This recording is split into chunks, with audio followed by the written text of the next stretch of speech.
Hello YouTube, it's me Rob again with my channel Artichoke Dip, and in my previous videos I covered how to RPG solo, and one of the things I brought up in there is the use of miniatures and terrain tiles and everything else.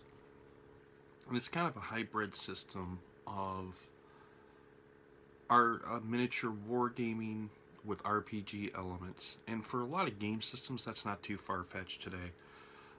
There's a variety of board games out there in the market that offer miniatures and RPGs now that you can use an example. Pathfinder, D&D, I mean all of them, they have their own miniature line, whether it's Dungeon Command or earlier Dungeons and Dragons miniatures. So with that being said, when you solo RPG, you really want to have good visuals, and it helps you get into the game more. It helps you know where your characters are at, and you can see everything, and it makes it a more dynamic whole gaming experience. Now, as I said in my previous video, a lot of this stuff to accumulate all at once is very expensive. So I've been into this hobby for a while, and I have accumulated this stuff over the years.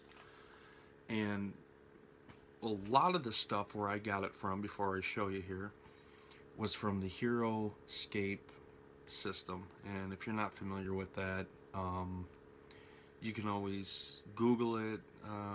They still sell it even though it's out of print, but now it's pretty pricey. I mean, people want a pretty penny for a lot of these pieces because they were out of print. It was a great game system. It was a very basic miniature game system. Me and my friends had a lot of fun with it. It was hours of fun. And cool thing was you got a lot of terrain with it. You got a lot of miniatures with it, and so on and so forth. So now, with that being said, I'd like to show you the game table and show you what I have to offer. Okay, YouTube, I'm not going to show you my entire desk because it's a little sloppy right now, but I have a two level desk here. And on the top level, I have this area where I set up my miniatures, and I sit at my desk and I do my RPGing. Now, right now, what I have going on here is I have an encounter, and I am currently playing an RPG. This is an active RPG, and it's one of the first encounters into the underground ruin area. And as you can see, here's my characters, and here's the path going into the dungeon area.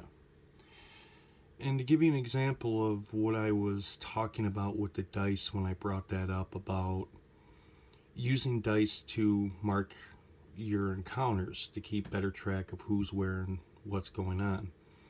So right here there are 6 orcs in this particular room. Now when I go to do my encounter sheet, I'm going to obviously 1 through 6 with the hit points. And as they deplete, I know who's been killed, who's still on the board, where they are, and it gives you overall better visual as to what's really going on, and it's a more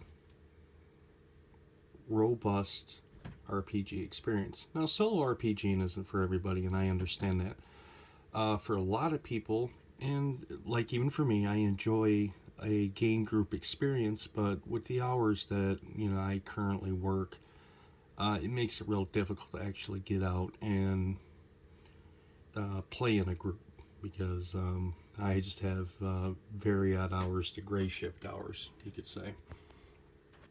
And I'm just going to scan here. A lot of these are not currently in play, but they are other RPG setups that I have ready to go and spring on the fly. Now, when I'm talking about terrain, one thing I want to talk about, when it comes to actually making your terrain tiles, you don't have to spend a whole lot of money. As a matter of fact, this right here is a mat. It's a carpeting mat, and I happened to get 2 of them, one black and one green. And I found them on sale at my local Myers. It was about 2 years ago. and I think I paid out the door, it was like $10 for each. Um, Obviously it's not has the mark hexes like you would see here. So at that point, you would have to use like a tailor's tape to mark out your movement, or a ruler or something. You can always improvise. That's very simple. You can always do that on the fly. So let's get back to the commentator. So as you can see, there you have it. And I found Solo RPG, and you need really good visuals. Do you need what I have? No, you could use graph paper. You can use, just about anything you want. Just as long as you have a good visual representation as to where everybody is at on the game board. Like I said, if you were sitting there playing this all out in your head, imagining just everything that I just showed you in your head, at that point you're just writing the story. Now, what I have done before in the past also with miniatures is I've used the same scenario like that and used my terrain props and put them up, and just using wargaming miniatures and come up with a scenario and played it out and had great fun that way too. Obviously it's, my characters and my miniature warband against the encounters. And it's another way you can, a little bit more preparation with that. And of course, you're always going to have a boss or a large character, for me anyways, in mine, at the end of each scenario before it leads up to the next. So for me, you have to have really good visuals. And if you tried Solo RPG, I know this is a new channel, not too many people really have really engaged with it yet. But if you try it, I suggest you get some really good representation to where you can see where's what at on the board. The other good thing about this, and like with me, sometimes I work real late, so I may start playing a game and I may get half hour or so per night into it, and then at that point I'm pretty much ready to crash out. The good thing about it is when you come back the next day, everything's right there and you pick right up exactly right where you left off. And if you keep good notes, there's plenty of programs out there to help you with that. You can just jot it down on a piece of paper, what have you. You'll figure that out in your own system. And I hope this helps. Being able to see that, it really brings your RPGs alive. It really makes for an excellent overall game experience. Now, not solo RPGing isn't for everybody. And just like I talked about before, some people, they crave that social interaction and being in a group with people, and that's part of the role-playing game experience. And granted, that is a very good experience. With me, unfortunately, like I said, I started out playing when I was really young, and there was really not many people at that time when D&D was new that really wanted to play it. So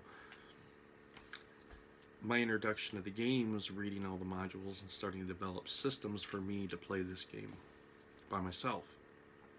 And I know that sounds sad, but over the years I actually developed several systems that I found work, and I have lots of hours of fun with it.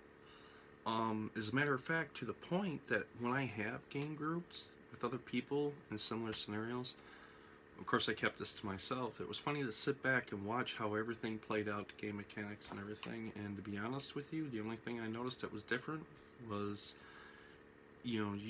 there's other people around the table with the interaction. Some good, some bad. Hey, if you've been in a game group, you understand how that goes. You don't get along with everybody, so... With that being said, I hope this helps out.